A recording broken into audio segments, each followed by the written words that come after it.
Hello everyone, कैसे हैं आप सब। स्वागत है अपनी प्रज्ञा नोट्स एंड क्लासेस में।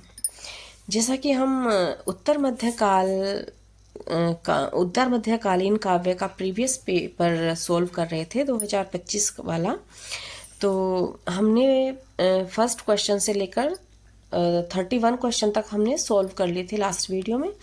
अब हम 32 से 61 तक इस वीडियो में सोल्व करेंगे और डिटेल में समझ के सोल्व करेंगे। तो हमें याद रखना है कि हमारा लक्ष्य सिर्फ उत्तर याद करना नहीं है, बल्कि हर प्रश्न के चारों विकल्प समझना है, ताकि एग्जाम में कोई भी क्वेश्चन यदि घुमाकर भी आए तो हम उसे पूरे कॉन्फिडेंटली सही उत्तर हम उसका दे सकें। तो चलिए शुरू करते हैं।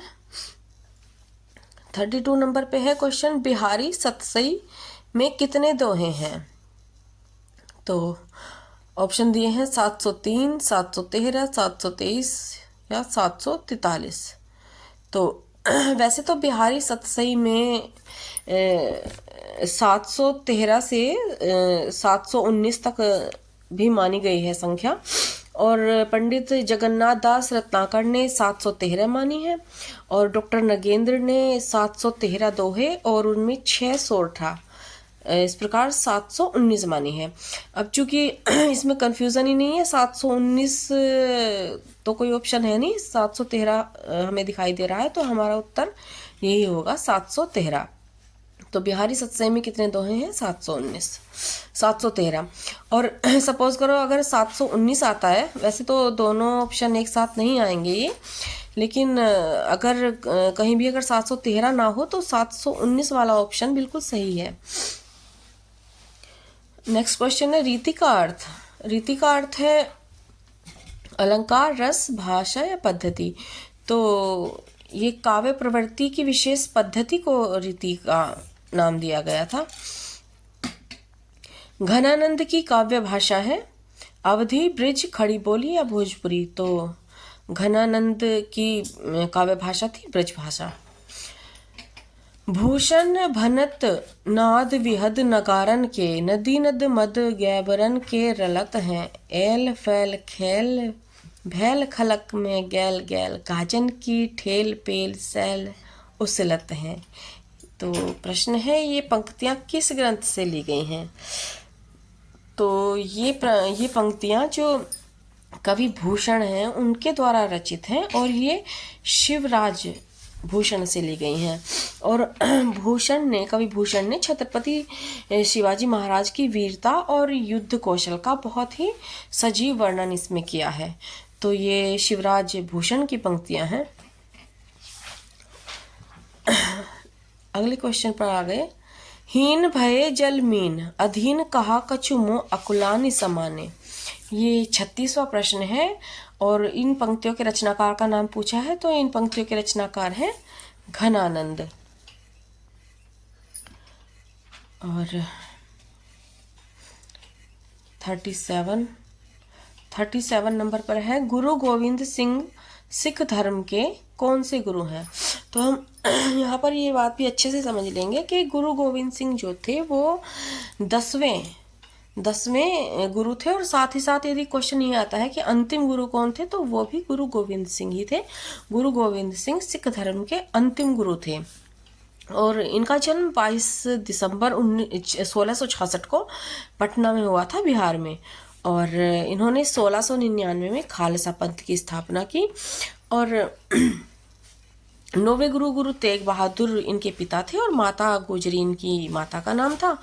और इन्होंने उसके बाद ये 10वें गुरु बने। फिर इन्होंने गुरु ग्रंथ साहिब को ही सर्वोच्च गुरु का दर्जा दे दिया था, और कहा था कि आगे से कोई भी मानव गुरु की गद्दी पर नहीं बैठेंगे, अब से गुरु ग्रंथ साहिब ही सर्वोच्च गुरु हैं। तो ये वाली उन्होंने इसको समाप्त कर दिया था कि कोई मानव इसके लिए चुने जाते थे, गुरु ग्रंथ साहिब ही सर्वोच्च गुरु, इन्होंने उसका दर्जा इनको दे दिया था। तो ये 10वें गुरु थे, और अंतिम गुरु भी गुरु गोविंद सिंह ही थे। रीतिकाल को अलंकृत काल नाम किसने दिया था? तो रीतिकाल को अलंकृत काल नाम आचार्य रामचंद्र शुक्ल ने दिया था।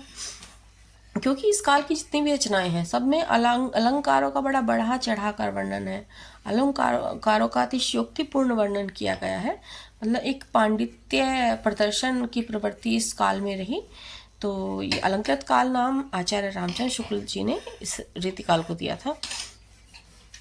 39 नंबर पर है अजो तर्योना ही रहो के संदर्भ में विचार करते हुए स्पष्ट करें कि तर्योना किस अंग में धारण करने का आभूषण है।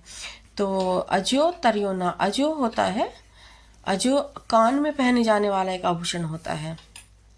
तो कान में पहने जाने वाला आभूषण को कहा है अजो तर्योना। और ये बिहारी जी का दोहा है, बिहारी सत्सई से लिया गया है। और जैसे दरबार में पहले चाटुकारिता, चुगलखोरी, ये सब चीज़ों की बहुत भरमार थी, तो ऐसे ही लोगों के प्रति इन्होंने व्यंग किया है इस दोहे में। 40 नंबर पर है सैयद इब्राहिम किस कवि का नाम था। ये हमारा 14th क्वेश्चन है। सैयद इब्राहिम, सैयद इब्राहिम यानी कि ये मुसलमान थे। और जो कौन से कवि थे वो जिनका नाम था ये, तो कवि थे रसखान। रसखान मुसलमान धर्म से मुसलमान थे, लेकिन फिर भी ये भगवान कृष्ण के अनन्य भक्त थे और भगवान कृष्ण की भक्ति के इन्होंने बहुत ही सुंदर चित्र प्रस्तुत किए हैं। और इनके जो गुरु थे गोस्वामी विट्ठलनाथ से इन्होंने दीक्षा ली थी। अगले क्वेश्चन पर चलते हैं। आचार्य रामचंद्र शुक्ल ने रीतिकाल को उत्तर मध्यकाल किस आधार पर कहा था। तो उत्तर मध्यकाल इन्होंने कहा था क्योंकि प्रवृत्ति के आधार पर तो अलंकार काल और काव्य पद्धति के आधार पर रीतिकाल कहा गया था, तो उत्तर मध्यकाल कहा गया था ऐतिहासिक परिप्रेक्ष्य के आधार पर। और किसने कहा था? आचार्य रामचंद्र शुक्ल ने।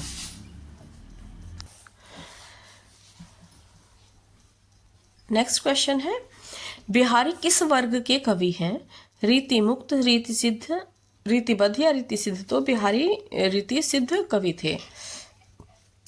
अगला क्वेश्चन है सुमेलित कीजिए, तो इसे हम जल्दी से देख लेते हैं। केशव, सबसे पहले देखते हैं कि इनमें केशव की रचना कौन सी है। तो केशव की रचना है इनमें विज्ञान गीता, रसखान की है प्रेम वाटिका, और घनानंद की है गोकुल विनोद, और सेनापति की है काव्य कल्पद्रुम। क्योंकि सेनापति की दो ही रचनाएं मुख्य रूप से प्रसिद्ध हैं, कवि रत्नाकर और काव्य कल्पद्रुम। तो सेनापति की हो गई काव्य कल्पद्रुम। तो इस प्रकार ये हो गया कै का तीसरा, पहला, चौथा और दूसरा। तो ऑप्शन हो जाएगा हमारा बी, कै तीसरा, पहला, चौथा और दूसरा। तो उत्तर हो गया हमारा बी। उम्मीद है आपको इन प्रश्नों के अलावा इनसे जुड़े जितने भी तथ्य हैं उनकी भी जानकारी अच्छे से, उनके बारे में भी आप अच्छे से समझ रहे होंगे, ताकि इससे रिलेटेड अगर कोई भी क्वेश्चन आए तो आप उसे आसानी से सोल्व कर सको। और नेक्स्ट है 44 नंबर पर सूर सूर तुलसी ससी उडगन केशव दास। उपर्युक्त पंक्तियां किस साहित्यकार की हैं? अब जैसे इसमें ये पंक्तियां दी हुई हैं, वैसे तो कई जगह थोड़ा विवादित हैं ये पंक्तियां, क्योंकि कई जगह माना गया है कि ये स्वयं सूरदास की पंक्तियां हैं। कुछ कहीं कहीं पर ये भी वर्णन है कि ये नाभादास द्वारा रचित है। सूरदास के विषय में सूरदास की प्रशंसा करते हुए नाभादास ने इनकी रचना की थी। लेकिन जो इसमें ऑप्शन दिए गए हैं उनमें सबसे निकटतम ऑप्शन जो है आचार्य हजारी प्रसाद द्विवेदी का है। तो उत्तर हो जाएगा हमारा आचार्य हजारी प्रसाद द्विवेदी ने भी कहा था कि सूर सूर तुलसी ससी उडगन केशव दास। इसके अलावा अगर नाभादास का नाम आता है तो आप नाभादास को चुनेंगे। वैसे अगर किसी प्रश्न के दो उत्तर मानने हो तो बहुत कम संभावना होती है कि वो दोनों एक साथ ही आ जाएं। एक ही क्वेश्चन, एक ही आंसर होता है। सब जाति फटी दुख की दुपटी में किस स्थान का वर्णन किया गया है? तो सब जाति फटी दुख की दुपटी ये रामचंद्रिका का है, और कवि केशव द्वारा रचित रामचंद्रिका। और ये पंचवटी स्थान के लिए कहा गया है कि वहाँ पर जाते ही दुख की जो चादर है वो फट जाती है। यानी कि सब दुख दूर हो जाते हैं। तो किसके बारे में कहा गया है? पंचवटी के विषय में कहा गया है। क्वेश्चन नंबर 46 पर आ जाते हैं। 46 है, निम्नलिखित रचनाओं में से किसके रचनाकार केशव हैं? तो केशव किसके रचनाकार हैं? केशव, तो हम बाकी की 4 रचनाओं को भी, इन सभी चारों रचनाओं को देखते हैं कौन है इनके रचनाकार। तो जैसे ऑप्शन ए है रसविलास, तो रसविलास जो कवि देव हैं उनकी रचना है, तो ये भी नहीं है। और जहांगीर जस चंद्रिका ये है केशवदास की है ये रचना, ऑप्शन हमारा यही सही रहेगा। और नेक्स्ट है प्रबोध पचासा, तो प्रबोध पचासा पद्माकर की रचना है और प्रिय प्रसाद घनानंद की, तो उत्तर हो जाएगा हमारा केशव की रचना कौन सी हो गई? जहांगीर जस चंद्रिका। नेक्स्ट क्वेश्चन है 47 नंबर पर, बालक मृणालिनी ज्यों तोरे डारे सब काल, कठिन कराल त्यों अकाल तिहि दुख को। उपर्युक्त पंक्तियों में किसकी वंदना की गई है? तो इन पंक्तियों में वंदना की गई थी गणेश, भगवान गणेश की। 48 नंबर पर है, इनमें से पद्माकर की रचना नहीं है। तो हम देख लेते हैं सारी रचनाओं के नाम। जगत विनोद ये पद्माकर की रचना है, प्रेम पत्रिका ये भी इन्हीं की है, गंगा लहरी भी पद्माकर की ही है, पद्माभरण इनकी रचना नहीं है, तो उत्तर हो जाएगा हमारा डी। भूषण ने अपने काव्य में किस महापुरुष की वीरता का गान किया है? तो शिवाजी महाराज और महाराज छत्रसाल। हमने पहले भी जाना है कि इन दोनों की ही वीरता की का इन्होंने सजीव वर्णन किया है, शिवाजी महाराज और महाराज छत्रसाल दोनों का। अब प्रश्न 50वें प्रश्न पर हम पहुंच गए हैं। प्रबोध पचासा नामक अलंकार ग्रंथ के रचयिता का नाम? तो प्रबोध पचासा जो अलंकार ग्रंथ है उसकी रचना की थी कवि पद्माकर ने। अगला प्रश्न है 51, आचार्य विट्ठल नाथ के शिष्य थे। तो आचार्य विट्ठल नाथ के शिष्य कौन थे? रस खान। पहले भी हमने जाना है कि इनका नाम सैयद इब्राहिम था और ये बहुत बड़े भगवान कृष्ण के अनन्य भक्त थे और आचार्य विट्ठलनाथ से इन्होंने दीक्षा ली थी।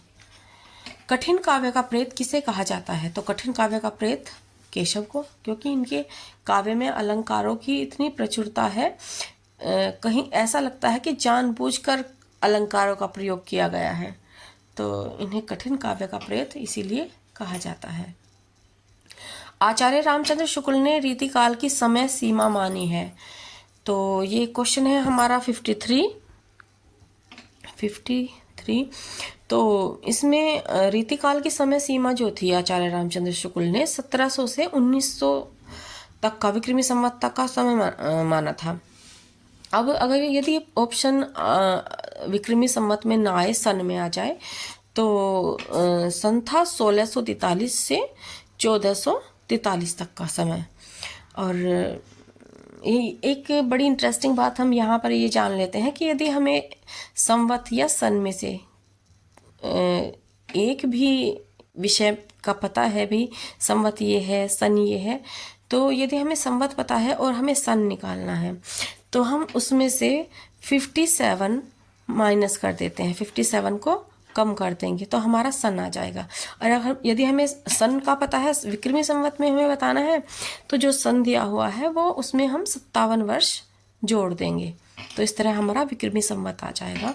तो ये संवत माना गया, इसका समय रीतिकाल का 1700 से 1900 तक और ईस्वी सन में माना गया 1643 से 1843 तक। और इन्होंने चिंतामणि त्रिपाठी को रीतिकाल का प्रवर्तक माना था आचार्य रामचंद्र शुक्ल ने। 54 पर है, जम करी मुँह तर हरि पर्यो यहीं धर हरि चित लाओ, विषम तृषा परिहरिय जो नर हरि के गुण गाओ। तो उपर्युक्त दोहा भक्ति से संबंधित है। नेक्स्ट क्वेश्चन है हमारा चंडी चरित्र, चंडी चरित्र किसकी रचना है? तो ये गुरु गोविंद सिंह जी की रचना है और ये वीर रस से ओतप्रोत रचना है चंडी चरित्र। 56वें प्रश्न पर हम पहुंच गए हैं। फूल मंजरी के रचनाकार का नाम। फूल मंजरी के रचनाकार थे मतीराम, और मतीराम की ये प्रथम पहली ही, ये प्रश्न ऐसे भी आ सकता है कि मतीराम की पहली रचना कौन सी थी? तो मतीराम की पहली रचना थी फूल मंजरी। सेनापति विशेष भक्त थे। कवि सेनापति जो थे वो विशेष भक्त थे भगवान राम के, और इनका जो वास्तविक नाम था, मूल नाम था पांडुरंग महादेव बापट था, और 1880 से 1967 तक इनका जीवन काल रहा। और इन्हें सेनापति कहा गया क्योंकि इन्होंने स्वतंत्रता संग्राम में, सत्याग्रहों में इन्होंने भाग लिया था, तो इन्हें सेनापति की उपाधि से विभूषित किया गया। बाकी ये भगवान कृष्ण और शिव के भी दोहों की रचना करते थे, लेकिन इनकी विशेष रुचि जो थी वो भगवान श्री राम के प्रति थी। तो मतीराम की प्रसिद्ध रचना ललित ललाम है। मतीराम की जो रचना है ललित ललाम, वो उसमें अलंकार सिद्धांतों का वर्णन किया गया है। तो वो भक्ति ग्रंथ नहीं है, श्रृंगारिक ग्रंथ भी नहीं है, नीति विषय ग्रंथ भी नहीं है। उत्तर हो जाएगा हमारा बी, अलंकार शास्त्र ग्रंथ है ललित ललाम। और मतीराम कौन थे? ये कवि भूषण के भाई थे, कवि भूषण और चिंतामणि के। कवि भूषण और चिंतामणि दोनों के भाई थे मतीराम। नेक्स्ट क्वेश्चन है हमारा 59वां क्वेश्चन। अष्टयाम का वर्ण विषय है। तो अष्टयाम का वर्ण विषय है भक्ति। ये भी भक्ति से संबंधित काव्य है। कविदेव का जन्म स्थान, कविदेव का जन्म स्थान है मथुरा, और कुंडलियाँ लिखने के लिए प्रसिद्ध हैं गिरधर कविराय। हमने बहुत बार पढ़ा है गिरधर की कुंडलियाँ। तो इस तरह हमारे आज हमने 61 तक क्वेश्चन कर लिए हैं। 32 से 61 तक हमने क्वेश्चन कर लिए हैं। अब नेक्स्ट पार्ट में हम पूरा 100 ही हमारा पेपर पूरा हो जाएगा। इसमें हम पूरे 100 क्वेश्चन अपने सोल्व कर लेंगे। और यदि कोई क्वेश्चन है, कोई प्रश्न है, तो कमेंट बॉक्स में जाके प्लीज़ कमेंट कर सकते हैं। मिलते हैं नेक्स्ट वीडियो में। पूरा पेपर नेक्स्ट टाइम हम सोल्व कर लेंगे। तब तक के लिए बाय। चैनल को सब्सक्राइब करें, लाइक करें, शेयर करें। Bye bye.